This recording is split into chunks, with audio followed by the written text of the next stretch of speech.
ಆತ ವಿದ್ಯಾರ್ಥಿಗಳಿಗೆ ಪಾಠ ಮಾಡೋ ಉಪನ್ಯಾಸಕ.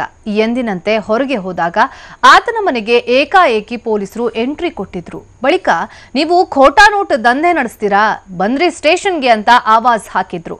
ಅಲ್ಲಿ ಏನ್ ನಡೀತಿದೆ ಅನ್ನೋದೇ ಗೊತ್ತಾಗದೆ ಆ ಉಪನ್ಯಾಸಕ ಏನ್ ಮಾಡ್ದ ಗೊತ್ತಾ?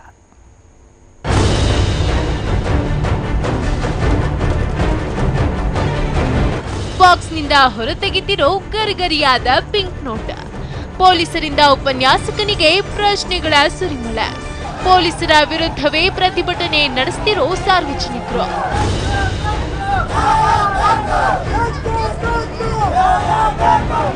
ಎಸ್, ಕೊಪ್ಪಳದ ಗವಿಸಿದ್ದೇಶ್ವರ ಕಾಲೇಜಿನ ಅತಿಥಿ ಉಪನ್ಯಾಸಕ ಶಿವಕುಮಾರ್ ವಿರುದ್ಧ ಖೋಟಾ ನೋಟ್ ಆರೋಪವೊಂದು ಕೇಳಿಬಂದಿದೆ. ಶಿವಕುಮಾರ್ ಮನೆಯಲ್ಲಿಲ್ಲದ ವೇಳೆ ಕೊಪ್ಪಳ ನಗರ ಪೊಲೀಸ್ ಠಾಣೆ ಪಿಎಸ್ಐ ಫಕೀರಮ್ಮ ತಮ್ಮ ಸಿಬ್ಬಂದಿಯೊಂದಿಗೆ ಏಕಾಏಕಿ ದಾಳಿ ನಡೆಸಿದ್ದಾರೆ. ಈ ವೇಳೆ ಪಿಎಸ್ಐ ಫಕೀರಮ್ಮ ನಿಮ್ಮ ಮನೆಯಲ್ಲಿ ಒಂದು ಬಾಕ್ಸ್ ಚೆಕ್ ಮಾಡಬೇಕು, ಬನ್ನಿ ಅಂತ ಶಿವಕುಮಾರ್ಗೆ ಫೋನ್ ಮಾಡಿದ್ದಾರೆ. ಶಿವಕುಮಾರ್ ಬಂದ ನಂತರ ಮನೆಯಲ್ಲಿದ್ದ ಬಾಕ್ಸ್ ತೆಗೆದು ನೋಡಿದಾಗ ಹೊಸದೊಂದು ಕಲರ್ ಪ್ರಿಂಟರ್ ಹಾಗೂ 2,000 ಮುಖಬೆಲೆಯ 1 ಲಕ್ಷ ಮೌಲ್ಯದ ಖೋಟಾ ನೋಟಿನ ಕಂತಿಯೊಂದು ಸಿಕ್ಕಿದೆ. ಇನ್ನು ಅಚ್ಚರಿ ಅಂದ್ರೆ ಪೊಲೀಸರು ದಾಳಿ ನಡೆಸಿರುವುದೆಲ್ಲ ಶಿವಕುಮಾರ್ ತನ್ನ ಫೇಸ್ಬುಕ್ನಲ್ಲಿ ಶೇರ್ ಮಾಡಿದ್ದಾರೆ.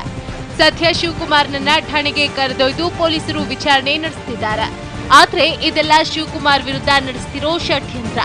ಆತ ತುಂಬಾ ಸಭ್ಯಸ್ಥ ಅಂತಿದ್ದಾರೆ ಆತನ ಸ್ನೇಹಿತರು. ಅವರೇ ಹುಡುಕಿ ಇಂಥ ಚೀಲದಲ್ಲಿ ಇಂಥ ವಸ್ತು ಐತೆ ನೋಡ್ರಿ ಅಂದ್ರಂತೆ. ಆ ಚೀಲ ಯಾವ್ದು ನೀವೇ ನೋಡ್ರಿ, ನನಗೆ ಗೊತ್ತಿಲ್ಲ, ನಾನು ಈಗ ಬಂದೀನಿ ಮನೆಗೆ ಅಂತ ಹೇಳಿದ್ರಂತೆ. ಚೀಲ ತಂದ್ರಂತೆ, ನೋಡಿದ್ರಂತೆ, ಅದರೊಳಗೆ ಪ್ರಿಂಟರ್ ಐತಿ ಅಥವಾ ಇಂತಿಂದ ಏನೇನೋ ಖೋಟಾ ನೋಟ್ ಅದಾವ ಅಂತ ಹೇಳ್ತಾ ಇದ್ದಾರೆ. ಇದು ಯಾವುದೋ ಷಡ್ಯಂತ್ರ ಪಿತೂರಿ ಇದೆ. ದಯವಿಟ್ಟು ಅಮಾಯಕರಿಗೆ ಇಂಥ ಒಂದು ಶಿಕ್ಷೆ ಆಗೋದನ್ನು ಅಥವಾ ಇಂಥ ದೌರ್ಜನ್ಯವನ್ನು ದಯವಿಟ್ಟು ಖಂಡಿಸಬೇಕು. ಇತ್ತ ವಿಷಯ ತಿಳಿದಿದ್ದಂತೆ ಶಿವಕುಮಾರ್ ಅವರ ಓಣಿಯ ಜನರು ಪೊಲೀಸ್ ಸ್ಟೇಷನ್ಗೆ ದೌಡಾಯಿಸಿದ್ರು. ಈ ವೇಳೆ ಪೊಲೀಸರ ವಿರುದ್ಧವೇ ಪ್ರತಿಭಟಿಸಿದ್ರು. ಅಷ್ಟೇ ಅಲ್ಲದೆ ಈ ಕೂಡಲೇ ಶಿವಕುಮಾರ್ನನ್ನ ಬಿಡುಗಡೆ ಮಾಡುವಂತೆ ಒತ್ತಾಯಿಸಿದ್ರು.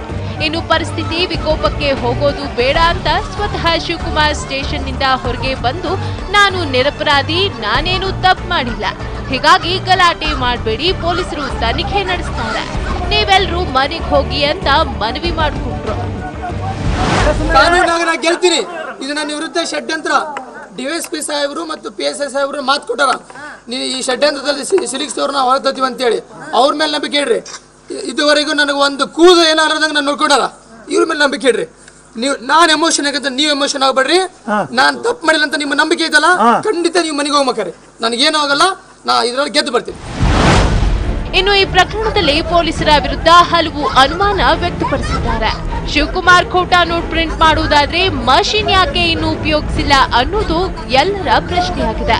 ಒಟ್ನಲ್ಲಿ ತನಿಖೆ ಬಳಿಕವಷ್ಟೇ ಶಿವಕುಮಾರ್ ಖೋಟಾ ನೋಟು ಮುದ್ರಣ ಮಾಡ್ತಿದ್ದದ್ದು ನಿಜಾನ ಅಥವಾ ಸುಳ್ಳ ಅನ್ನೋದು ಬಯಲಾಗಬೇಕಿದೆ. ಶಿವಕುಮಾರ್, TV9 ಕೊಪ್ಪಳ.